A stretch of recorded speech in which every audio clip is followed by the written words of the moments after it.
Good afternoon, good evening, everyone, and welcome to Grant Writing Demystified. My name is Michelle Eisenberg, and I am a program assistant at the NASDAQ Entrepreneurial Center. And for those of you who may not know, the NASDAQ Center is a nonprofit building a better path for entrepreneurs worldwide by improving inclusion, access, and knowledge in entrepreneurship. So as you will see in the chat in a moment, the NASDAQ Center provides programs, resources, and exceptional mentorship to entrepreneurs across all races, industries, and geographies. So definitely make sure to check out those links and resources in the chat. And before we get started, let us know where you're dialing in from in the chat. We always love to connect. And of course, none of what we do could be possible at the center without all of the amazing support from our sponsors, including NASDAQ, Lehigh University, Bank of the West, Airbnb, KPMG, Wilson Sonsini, Woodruff Sawyer, Microsoft Entrepreneurship for Positive Impact, BPM, and HubSpot for Startups. We are humbled by their contributions and hope you are grateful too. And so before we get started, I'm going to launch a couple polls. We always like to step back and just see how everyone in the room is doing today. So this first one is going to ask, how are you feeling? Fearful, anxious, surviving, or optimistic? And I'll give it just a few moments for everyone to submit a response here. Thank you, thank you. Awesome. Okay, I'm going to go ahead and end this poll, share these results. Looks like optimism is in the lead. We always love to see that, but definitely some significant feelings of surviving, anxiety, and fear. So we will hopefully address some of these feelings during our conversation today. I'm going to stop sharing this poll and launch that second poll. What is keeping you up at night? Finance, sales, marketing, scale, pivot, team, or surviving? And this one tells us a little bit more about your current entrepreneurial needs so that we can just continue to provide relevant programming to all of you. Awesome. We got folks from Massachusetts, Georgia, Texas, Missouri, North Carolina, Washington, India, Illinois, Arizona, California, Iowa, South Carolina, Washington, D.C. Awesome. Awesome. Pennsylvania, Colorado, Alabama. Welcome, everyone. So great to have people from all over the world joining us today. I'm going to end this poll and share these results. Looks like finance is in the lead, fitting for our conversation today, but we have needs all across the board. So thank you for participating in these polls. I'm going to stop sharing, and without any further delay, please join me in giving the warmest welcome to our moderator, Cami Twiggs-Taylor, Director of Milestone Circles at the NASDAQ Entrepreneurial Center. Thanks, Cami. I'm going to hand it over to you. Thank you, Michelle. Welcome, community. My name is Cami Taylor, and I am the director of the Milestone Circles program at the NASDAQ Entrepreneurial Center. In this session, we will dive into the elements of the grant writing process, from preparing for the grant, addressing common questions funders ask on grant applications, and telling your story, developing a compelling narrative. But first, join me in welcoming our panel for the day: Linda Garrett-Johnson, Deirdre Gant, and Sharice Floyd. Welcome, ladies. Hi, everyone. Nice to be here.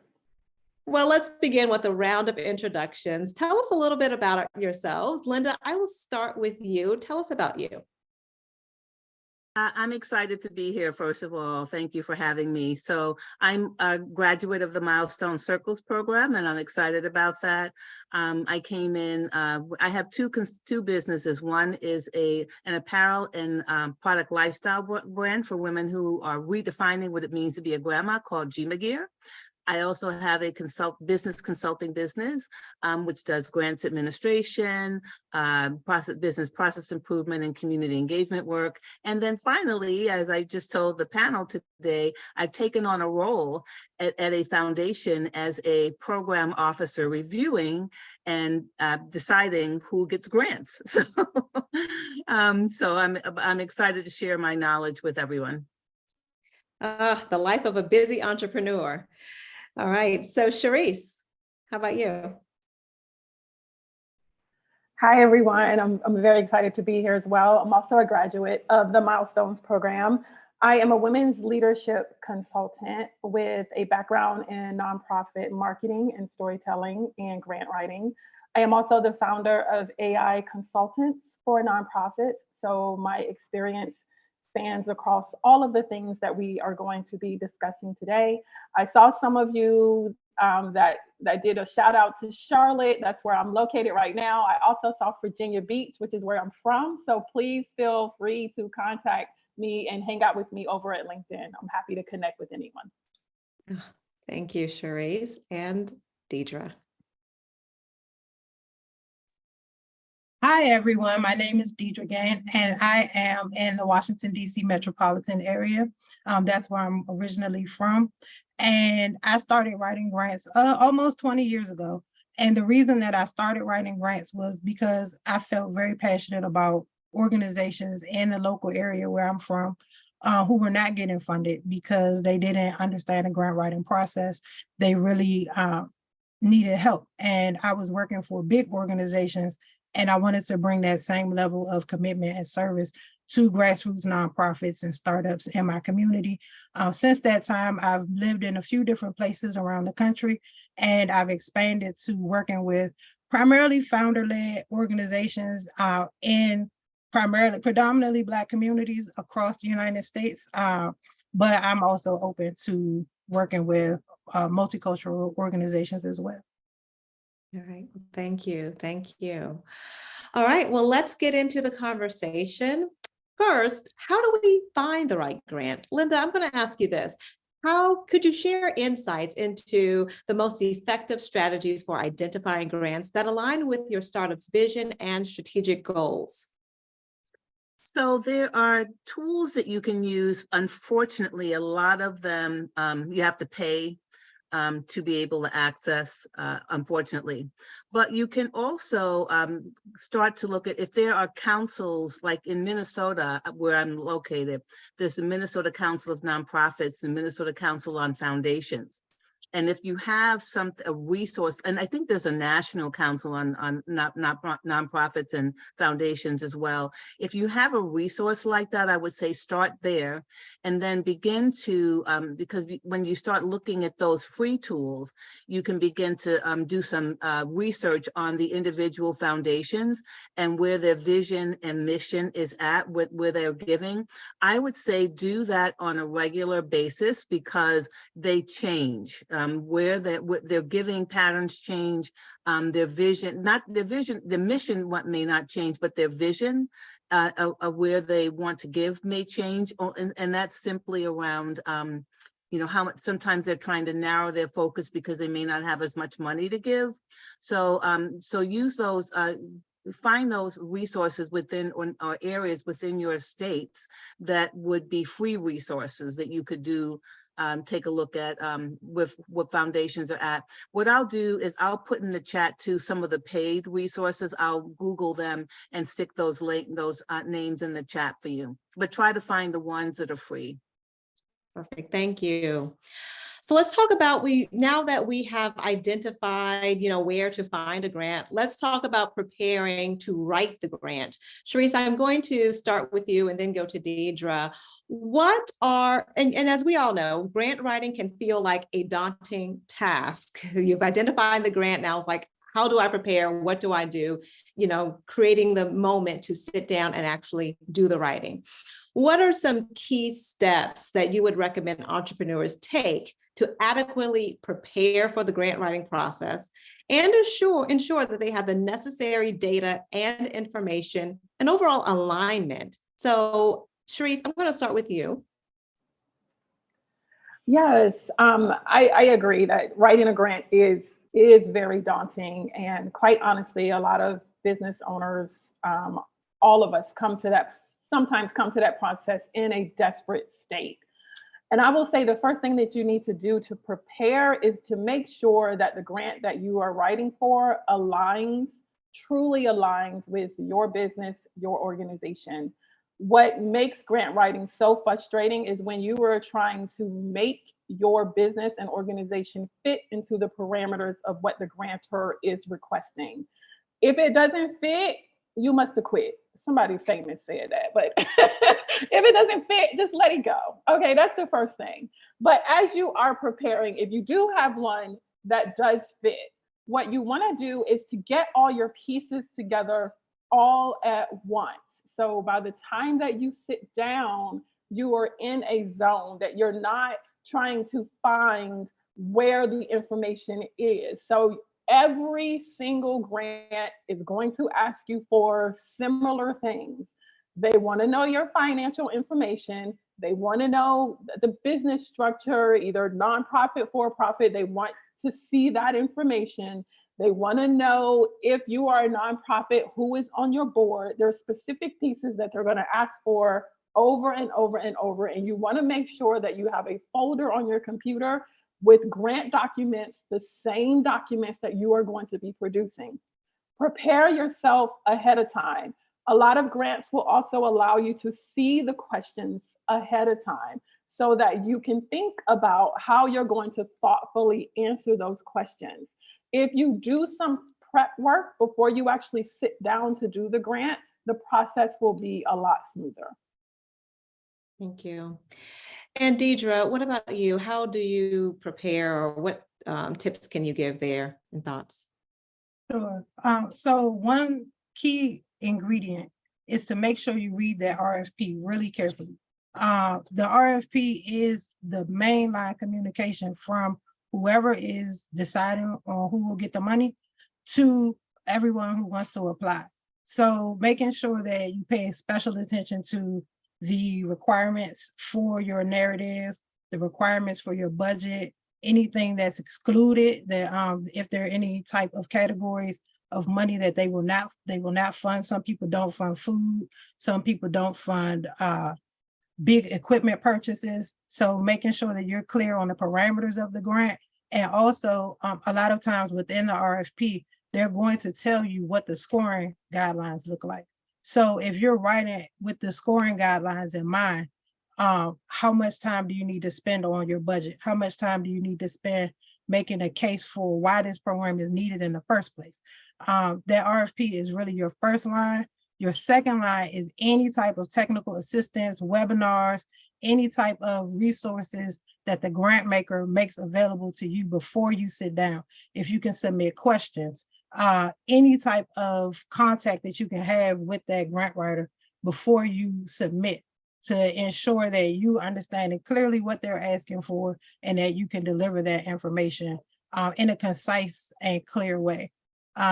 So I have a true confession. I broke my glasses. My vanity does not want me to wear them, but my eyesight is like, if you want to see your notes, you're going to need your glasses. So here I am with my broken glasses. A few other things that I noted,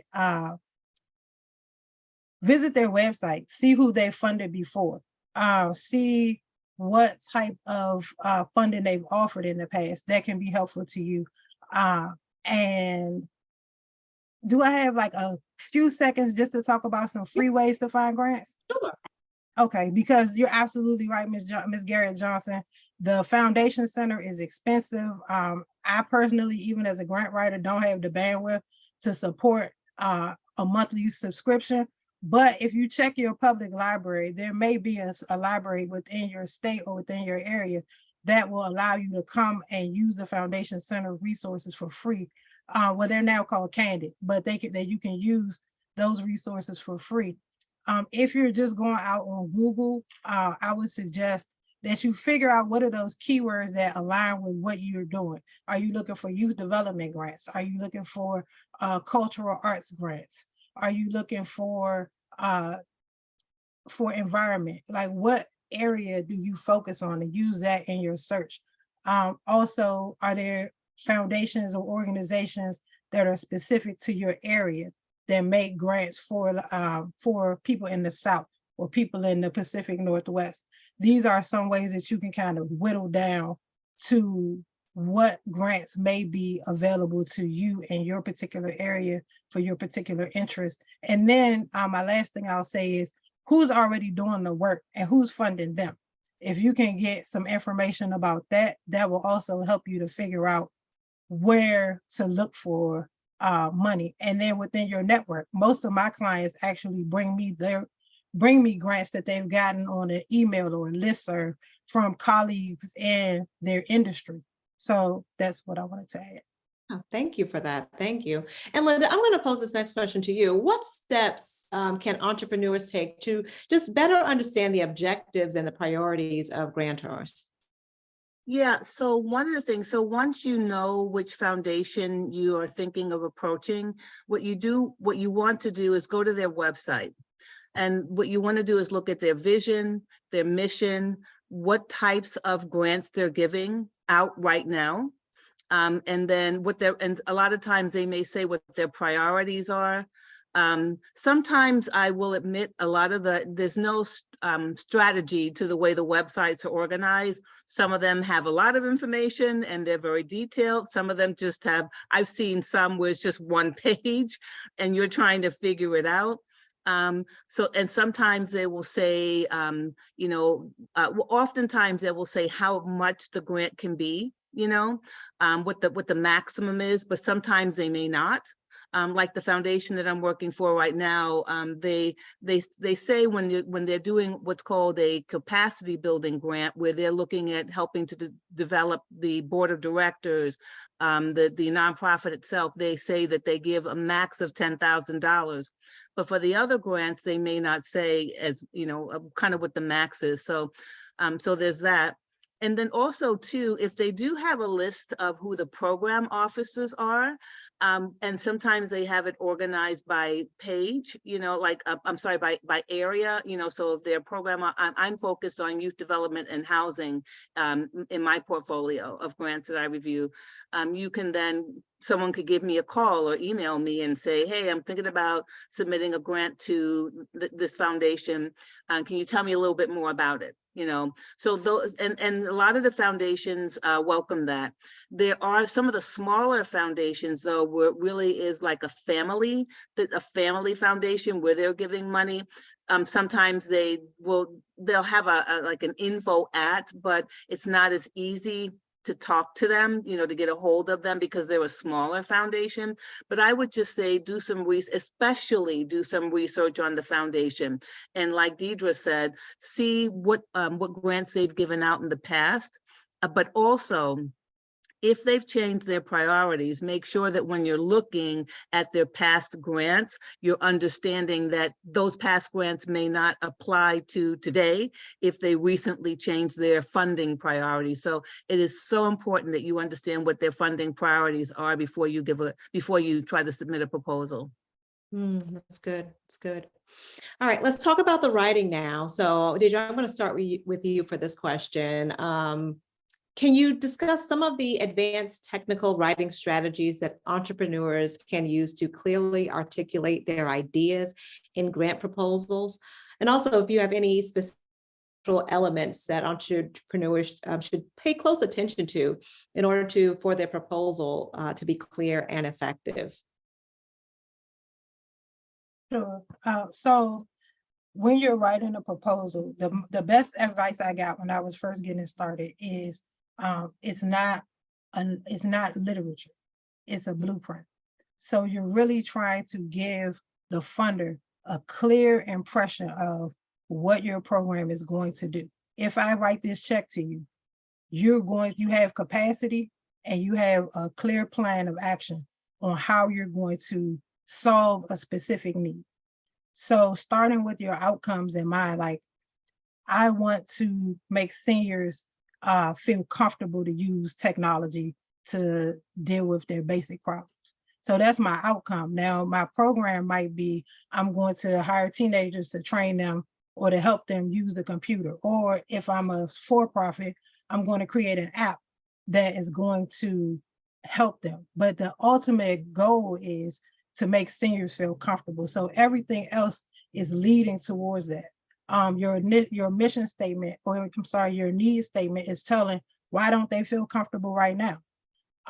Your history and organizational details is going to tell them, this is why I'm qualified to help solve this problem. Then you're going to provide them with a step-by-step, not too, isn't art to how detailed you want to get in your work plan, because you don't want to lock yourself into things that unforeseen circumstances happen, but you don't want to be so broad to say, I just want to help seniors feel comfortable. Like, you need to know, how many people are you going to help? How many times do you plan to work with them? Those type of details that are concrete will help them to really see the vision and feel that I can help, that if I give them this money, it's going to be a good use of my resources. And also they actually are going to be able to do this. They're not asking me to run a $10 million program and they've only ever done $10,000 worth of work. Awesome. I'll open up to the other panel members. Anything else that you would want to add? Yeah, I want to answer this question in two different ways. When you're talking about advanced writing, in the way that you think about it, because we can look at grants and think about it as this big, as we said before, daunting document. The first thing I would say, because I come from a storytelling marketing background, every single grant, the way that it's put together is a story. And if you think about it like a story, it will be less daunting. It's a 3-act story of sorts. The beginning of it is, what is the problem? What is it that you're saying that you can do? Like, what is that big purpose, that big objective, that thing that even in your lifetime, you're not gonna be able to make it happen, but that's the reason why you exist. So what is it that you're saying? That's the beginning. This is where we're starting at. In the middle is, they want you to prove it. They want you to give them the why, the how, why does it matter? Who are the characters? Those are the people that you serve. That's the middle of the story. And then the end is where they want you to tell them, what does it look like? Happily ever after. What does it look like? What is the outcome of the work that you say that you're going to do? What is the benefit? How do community benefit? How does people benefit? It's a 3-act story. All of them really truly follow that same pattern. And now, in the age of technology, I would implore you all to make this a little easier for yourself and to use generative AI to be able to help you do this. So you can tell the AI model, what is it that the grantor is asking for? What is it that your business does or organization does? Where is the intersection? Ask the model to tell you where the intersection is. So then you can have the idea of knowing that you're writing something that is in alignment with what the grantor is asking for. So those are 2 ways that I would start when you're talking about advanced strategies in writing. Yeah. And so what I will add to that, and one thing that I always do when I do consulting with organizations where they say to me, hey, could you help me in writing this grant? In all honesty, the first thing that I say to them is, have you already defined your program and your services? And do you have that written down someplace? Because what you don't want to do is, if you don't know what it is that you do, you don't want to start writing a grant proposal and then you're writing it to try to tailor the words that you say in the proposal to what you think the funder wants to hear. Don't ever do that. That is a complete no-no. You first need to sit down and spend the time to design your program, to figure out what is the purpose of the program, what's the mission of the program, what's the vision of the program, how many people do you think that you want to serve annually, do you have the capacity to do that? What is your budget for that? How do you know what your budget is about? You first really need to understand why you're doing what you do. And this is different from the description of your organization. So those are two different things. Your organization has a specific purpose, but so does the programs and services that you provide. And you need to be able to distinguish and clearly describe both, because a really good, well-written grant proposal is capable of doing both. And it does take time. You know, sometimes people, you know, they're starting with their nonprofit, you know, they feel like they need to get money. So they're running and they're looking at, okay, what is this foundation funding and things like that. And you don't want to do that, because then what happens is, if you lay all the proposals down that you've written, you might find that you have described your program differently to each funder to be able to try to get their money. And then in the end, you're trying, you know, in the end, when you have to write a report to them about what you did, if you don't, what basically they want to know is who you are really, you know, and if you can articulate who you are really and what your program really is, and if you can do that well, unless the funder has run out of money and they don't have enough to give, you will get a grant, you know? So that's really what it's about, is knowing your programs. I would say sit down and know your programs. Yeah, this is all good. And Sharice, you brought this up about storytelling. Crafting a compelling narrative is crucial in grant writing. What can entrepreneurs do to effectively weave together their personal journey, the startup's mission, and its societal impact into a unified, captivating narrative that resonates with the grant reviewers? Yeah, there's different ways to be able to tell the story. And I have noticed it's different when you're writing for a nonprofit grant versus if you're writing a for-profit grant. But at the basis of it all, it really is about explaining to the grantor why you do what you do and why it's important. So if you have a personal journey that you built a business out of a need or a problem, well, all of us should have a problem that we're solving. But if you've built this business out of an experience that you've had that you don't want anyone else to have, that you want to be able to tell that story and align it to what is the bigger issue that you're ultimately trying to solve.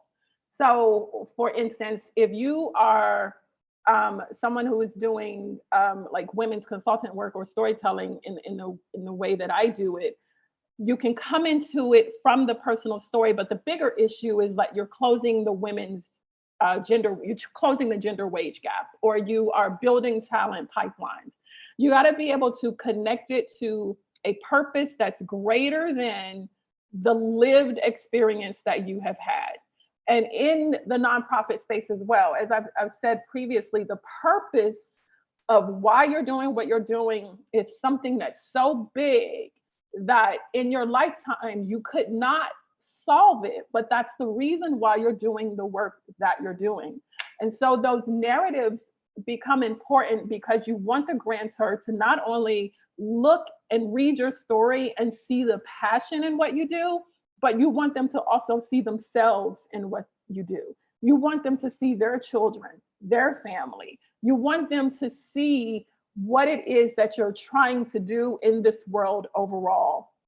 And that story becomes really, truly important. And I want to say this because a lot of people hear story and they think that they have to have a victim story, a survivor story, or a story full of trauma. You do not need any of that.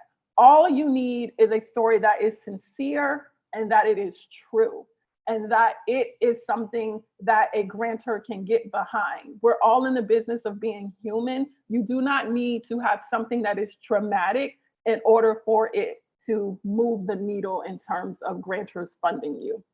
Awesome. Thank you. Deidre, do you have anything to add there?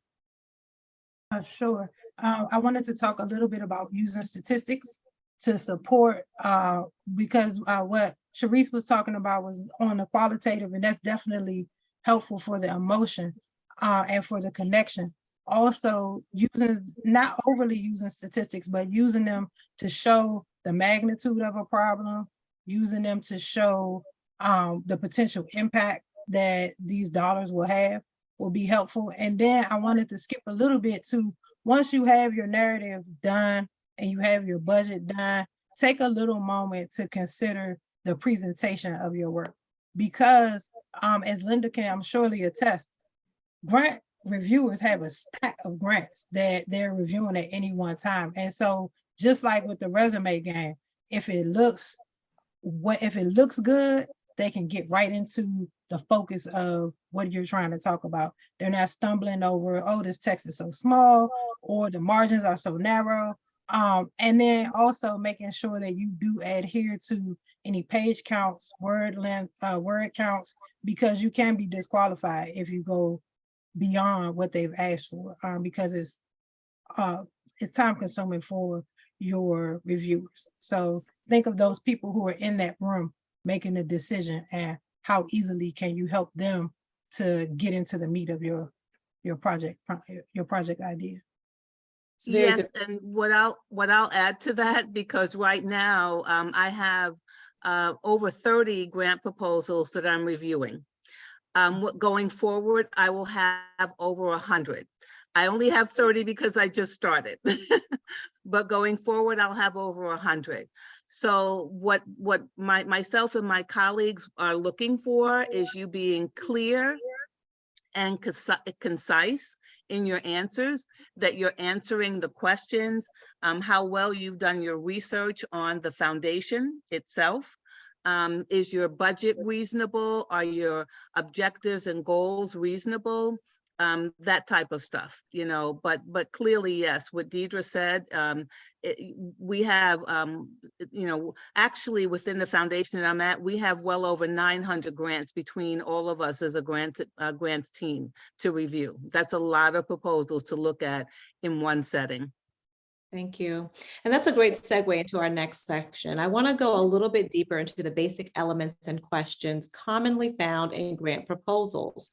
So first, we've all heard this: describe your objectives, methodologies, and differentiators. So when detailing your objectives, methodologies, what sets you apart as a startup? How can entrepreneurs strike a balance between demonstrating innovation and feasibility, just practical reality, especially in sectors where technology and practices evolve rapidly? So Sharice, I'll start with you and then to Linda. I am so sorry. I caught part of that. So Linda, can you jump in and then I'll come in after? Yeah. So how you want to differentiate yourself?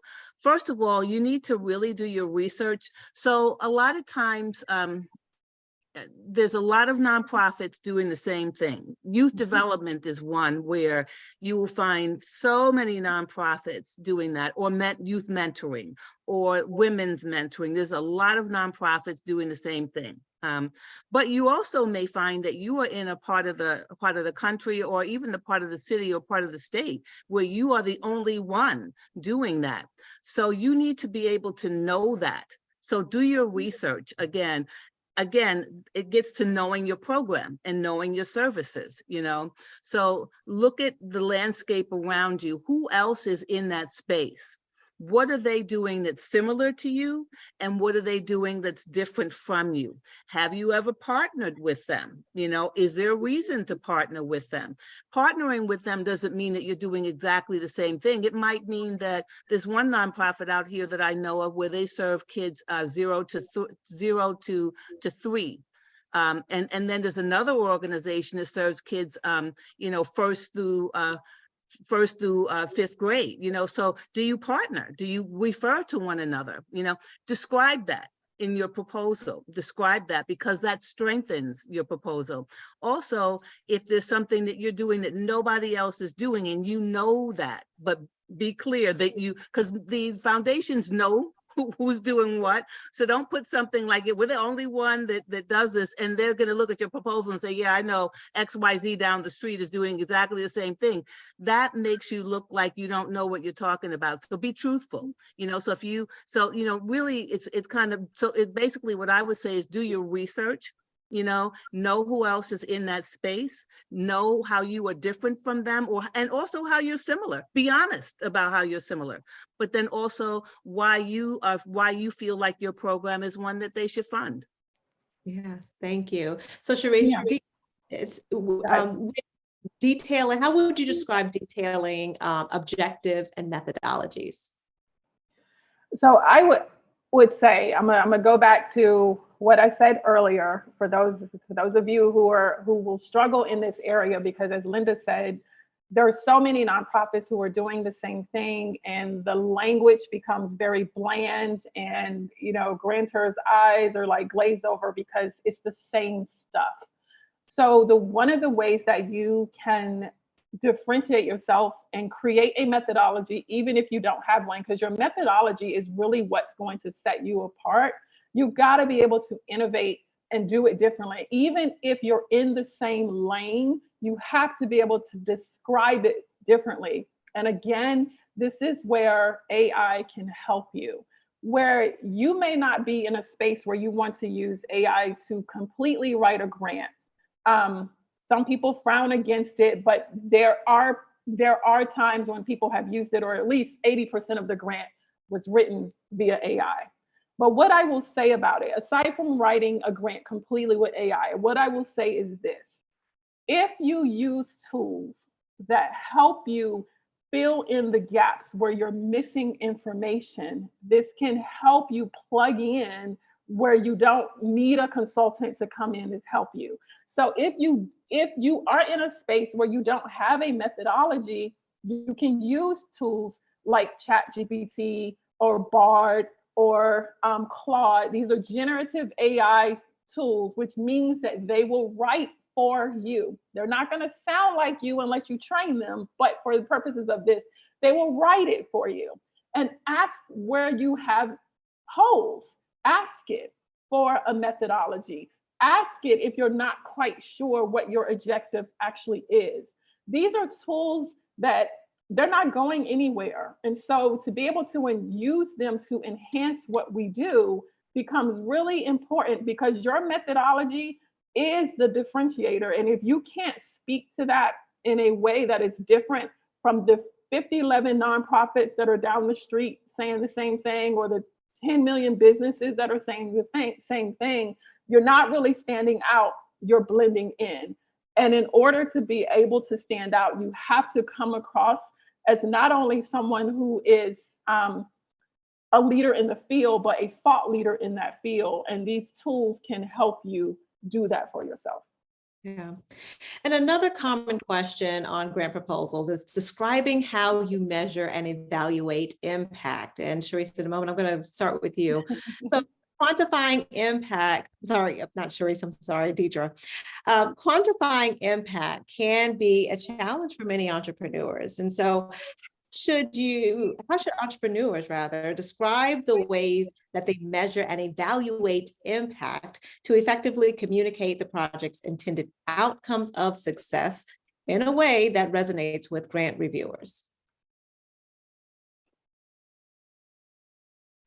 Sure. So there's some basic tools, especially as a startup. You may not have so many resources to bring in measurement and evaluation consultants at the beginning, but something as simple as pre-test, post-test, exit interviews, surveys, simple surveys, that at the beginning you get a baseline for where the people are.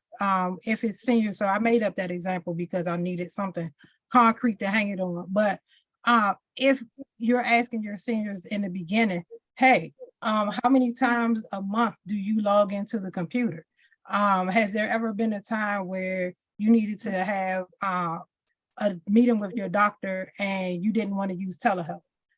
So there are some key questions that you can ask in the beginning that then you come back at the end and ask a follow-up question based on what you plan to deliver to them in the way of services. So you can let your grant, your fund maker, your grant maker know in that proposal, we're going to use pre-test, post-test. You can give them like a sample. You don't have to write out the whole survey right then and there, but let them know that you're going to ask questions in the beginning and then ask at the end and measure the difference, and have an idea of what kind of difference or what kind of impact do you think your program is going to make, so that you can kind of forecast out we think 75% of our youth are going to complete the program. We know most of the times everybody, like I would never write 100% success rate because things happen. Most people, you know, they might start a program and for a variety of reasons have to back out. But connecting your way of measuring impact to the outcomes that you stated in that proposal, thinking from point A to point B will help you to make that case about how will you know that you succeeded at what you set out to do. That's really what they want to know. Yeah. Any additions from the panel? I No, just I would, go ahead, Linda.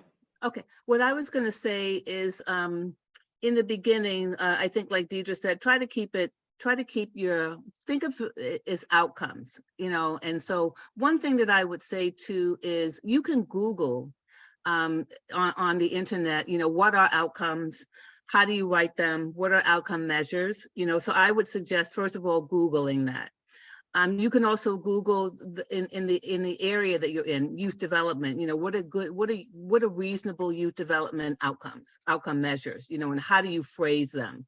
So I would suggest doing that, and you can do all that for free. It's just on the internet. You know, you could also look at how other nonprofits, sometimes they'll phrase what they, you know, on their website, they may talk, if they're really proud, if they're a large organization, they may talk about their outcomes and things like that. And then that kind of gives you an idea of, you know, what are you trying to do, you know, in terms of your organization. And again, how are you different from them? And then what I would say is then take the step of figuring out, how am I going to be able to gather that data and be able to capture it on a regular basis so that in the end, I'm able to synthesize that data and be able to say how, you know, how many people I served, you know.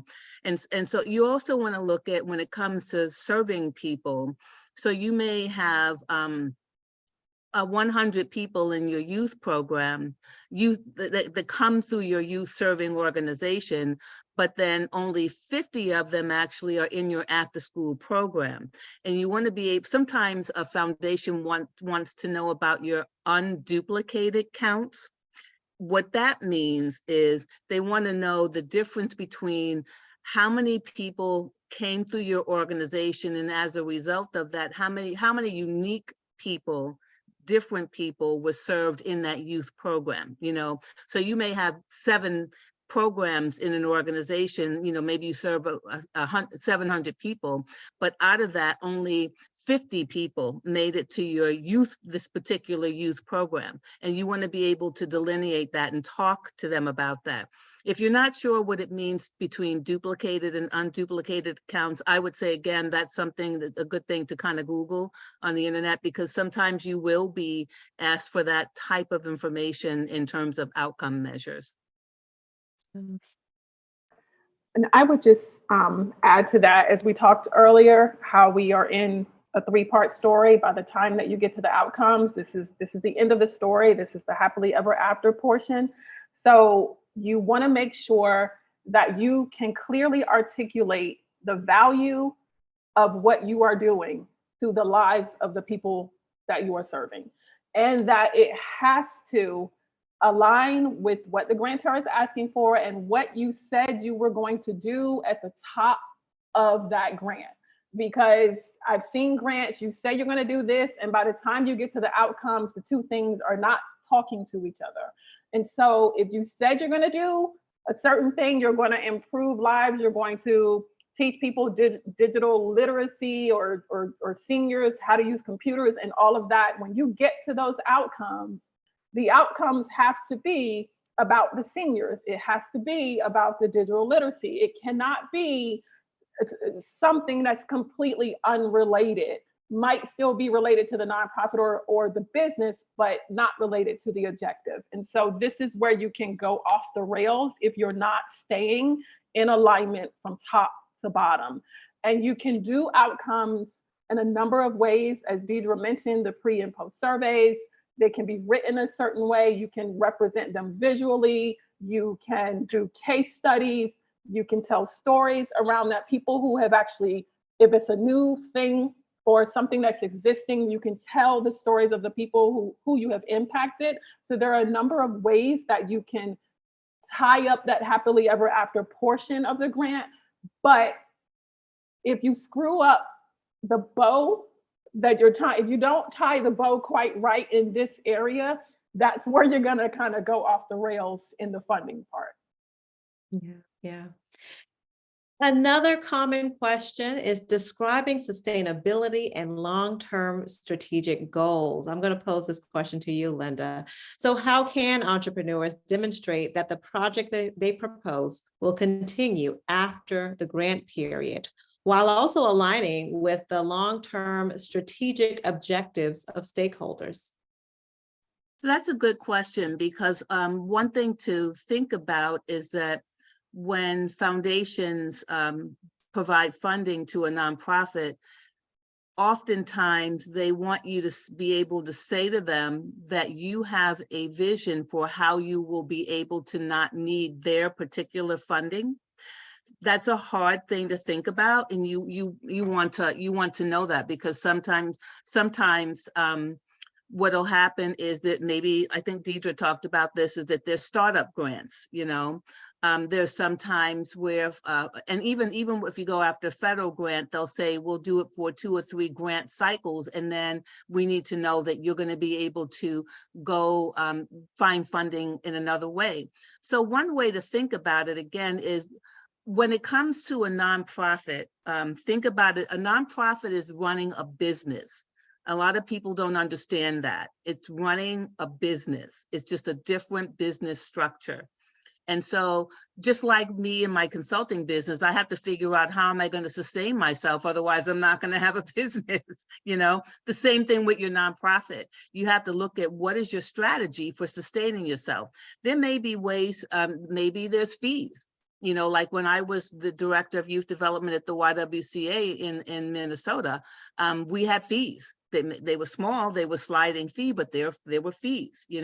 Can you do fees? Can you do events, like where you have every year rather, maybe there's an annual gala that you have. And again, you're building relationships in the community. There's some nonprofits that I know where most of their money comes from their annual fundraising gala. Now, but then there are also some really grassroots community-based organizations that don't have access to deep pockets. One of the things that you may think about is, who is on your board? A lot of times we tend to want to put people on our board that we feel like understand the passion and what's going on in the community, but we also need to think strategically about who else we want to have on our board, because they maybe have access to things that are the people in our community, the ones that really have the heart and the passion for what we're doing, that they don't have access to, So think about that, because that's also a strategy for sustainability. So I could go on more, but those are just a few things to think about. Yeah, I'm gonna keep with you, Linda, and then I'll pass it to the other panel. Well, before I do that, other panelists, do you have anything else to add about sustainability and long-term strategic goal? I do. I would like to say that if it's a 1-year grant, and think about, rather than maybe asking them to support your year-to-year program, is there something really impactful that you can propose for that is going to help you level up in your organization? For example, is it your website? Is it that you need accounting? This is where capacity building dollars are really helpful. But if it's not a general operating grant, what's something that you can use this money that's going to either put you in front of bigger funders, or that's going to put you, that's going to help you expand your services, like a one-hit, if you're going to expand to a bigger location, so that they know that this one punch infusion of money that they give you is going to have a big ripple effect beyond that 1 year of funding. So that's a different way to look at program funds, as opposed to specifically getting money for your day-to-day operations that you're going to need again and again and again. So we just talked about just common questions, but we recognize that there are other questions depending on the type of grant application that you are taking or that you're looking at. So Linda, I'm going to pose this to you. Could you share or discuss any similarities or differences between some of the questions for different types of grants and how to craft responses that are versatile, but yet tailored to that grant? Yeah, so I'm thinking, Cami, are you talking about like when you say different types of grants, like corporate and foundation grants versus federal grants? Right, yeah. Yeah. So I'll do the federal piece first. With federal grants, because I've been in that space also, they tend to be very there's a lot that they're asking you for and about. With federal grants, what you need to be able to do is understand their federal guidelines. And sometimes those guidelines are not very clear. They tend to be very nondescript and sometimes hard to understand. And I would say in those places, it's fine to, if they have a place where you can call and ask a question, I would say go ahead and do that. Ask them, say I'm reading this and I'm not quite sure. So just, can you help me to understand what this guideline is about? So to do that. And then, so that's kind of like one thing when you're looking at the federal grants. The other thing is when I think about like the size of some of the nonprofits or foundations rather, that you're going to, or corporations, a lot of times the questions that they're asking, they're trying to make a decision quickly, about if a small foundation or corporation may be trying to make a decision quickly. And so you may find that they have less questions, but they're focused questions. And so you really want to look at the meat. I think it's Deidre that talked about this. Think about the meat of how, and Sharice talked about this. How do you describe your story in a way where you're answering their questions? So, for a small corporation or a small foundation, they may have a few questions, but don't let that fool you. Be very clear and be very specific about how you answer those questions versus some of the larger foundations where you're thinking, oh, maybe they have a lot more money. Don't let any of that fool you. Make sure that you're understanding who your audience is. The audience being, is it a small foundation? Is it a corporation? Is it a one-time grant? What are they? Is it a federal thing? What are they looking for? And making sure that you're crafting your response, Sharice said, your story, to making sure that you're answering their question. Yeah. And I will just add here, as I mentioned earlier, that most of them are asking the same thing, but they're asking it in different ways. So, and this is where you want to get to a point where you, especially if you've written a grant and it has been funded, you want to use that as the blueprint for whatever else that you're going to write. They're all going to ask about a project or a program description. They're all going to ask about what your goals and objectives is. They want to know the background of the business. They want to know what the budget is and what your financials are. They want to know about what the outcome is of what it is that you're doing, the long-term plans of sustainability. They may want to know, who are you connected to? As Linda just mentioned, who is on the board or who else in the community that you could collaborate with, because they do know who's doing what you're doing. So they want to know, have you thought that far ahead? They also will ask about evaluation and reporting and capacity and who's in the organization. So they will ask the same questions over and over. And so what you can do is to keep a file of how you answered these questions. And then you're just copying and pasting and tweaking it for the nuance of the organ or the corporation or the foundation or federal grantor. That's all. So you want to get to a point, once you've seen it over and over, you have it, and use a funded grant as the blueprint, and you're just tweaking it for those little nuances. Send it on its way, say a prayer, and good luck. Thank you. In our last couple of minutes, let's go around for just some quick takeaways or final thoughts that you may have for our community. And I'll start with you, Deidre. Sure. I want to say, don't give up. No is a part of this. You might have written a great grant, but they only had money for 10 organizations and you were number 11. Go and get the feedback. If they offer feedback, ask for it, get it, listen to what they say.